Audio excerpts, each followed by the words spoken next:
Hello everyone! Welcome back again sa ating panibagong video. Ayan na nga, akala ko matutulog na talaga ako pero sabi ng tiyan ko ay lumamon. Kaya for the bangon-bangon na naman si Inday at naghahanap nga ng mga kakain doon sa kusina. At syempre, meron nga pala akong tirang pagkain ng mga nakaraang taon pa. Kaya ayan, kinuha ko muna sa rep at akin munang kakainin. Hindi talaga pwedeng hindi kumain bago matulog kasi yung tiyan ko nagyayaw-yaw. Binilang ko nga pala yung hiwa dyan ng manok at sabi ko, hahatiin ko ba to para sa susunod pa na pagkain. Kung makikita nyo, binalik ko yung isang hiwa kasi sabi ko pang 3 kainan pa ito. Hindi naman kasi talaga ako matakaw sa ulam. Ang akin lang ay meron lang talagang pampalasa na kaunting-kaunti sa aking mga kadilaan. Ayan, magsasauli na nga lang ng baunan sa ref, magpapakyut pa talaga. At syempre, kinuha ko na yung aking basong 3-in-1. Ayan, pwedeng pang kape, pwede pang soft drinks, pang tubig. Ayan, bago nga pala ako kakain, talagang naghahanda po talaga ako ng aking maiinom. At talaga nilagay ko na dyan yung warm at saka yung cold. Ano ba naman kasi pag tumatanda ka na, hindi mo na talaga kaya uminom na sobrang lamig-lamig. Kasi nga parang feeling ko na babasag yung aking mga ngipin. At ayan ang niting tagumpay, nakakain na naman ang inyong Inday at ito na naman ang inyong Inday magpapalaway na naman sa inyo. Kain po tayo, sana po ang lahat ay nakakain muna bago matulog. Shoutout nga pala sa ating mga solid supporters dyan. Salamat po sa walang sawang suporta nyo sa akin. At ayan, fast forward na nga tayo para mas mabilis talaga ang aking paglamon para talaga ako niya hinahabol ng kabayo. Ayan,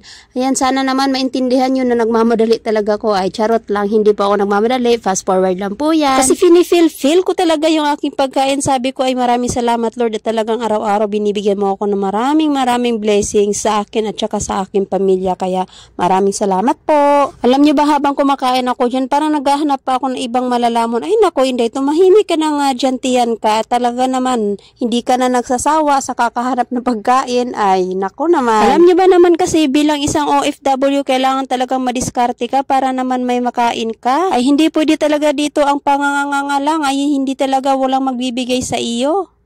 Kaya ayan, kailangan mo talagang dumiskarte para mabuhay. Kailangan sarili mo lang talagang kakapitan mo kasi malayo ka sa pamilya mo. Hindi mo kailangang umasa sa ibang tao. May kasabihan nga, napunta ka dito sa abroad para maghanap buhay, hindi maghanap ng ibang mga taong mag-aalalay sa'yo. At ayan na nga, sa kakadaldal ko sa inyo, ayan, naubos na pala ang aking ulam at kanin na lang natitira pero go lang, lamon pa rin. Kasi nga naman kahit hindi masarap yung pagkain, kailangan mo talagang tiisin para lang naman hindi ka magutom. May kwento ko nga sa inyo yung ibang mga OFW nga mga kababayan natin na nagugutom talaga kasi nga sobrang higpit ng mga amo nila at swerte pa rin tayo dahil maluwag tayo kung ano ang kailangan nating lutuin. Ang kaibahan kasi dito sa aming amo ay pwede ka naman magluto ng pagkain mo, hindi naman siya nagagalit basta wag lang daw sayangin. Yun pa rin ang pinakaswerte nangyari sa buhay ko, ang nakatagpo ako ng mga amo na hindi talaga ako sinasaktan, okay lang sa mga trabaho na hihirapan ka basta ang amo mo hindi mapanakit sa'yo. Sana nga ganun din lahat ng mga amo ng ating mga kababayan, pero meron talagang taong mapang-api. Kaya ang payo ko na lang sa mga kabayan natin na aapi ay talagang magtiwala lang sa Diyos, may katapusan din ang lahat. Pagdasala lang natin ang ating mga buhay dito sa ibang bansa dahil wala talaga tayong makakapitan kundi siya lang. Ayan, sa kakadaldal ko nga, tapos na nga ako diyang kumain ay talagang said ang aking kanin kahit wala ng ulam. Ay sold na at makakatulog na ng mahimbing ang inyong Inday at syempre bago tayo tumayo, iinom muna tayo ng 1 drum na tubig. Sa mga makakapanood pala ng video na ito,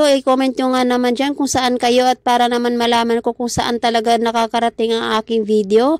Maraming salamat nga po pala sa inyo walang sawang suporta at hanggang dito lang po tayo. See you again po sa ating next na vlog. Bye bye po. Maraming salamat sa inyong lahat. God bless po.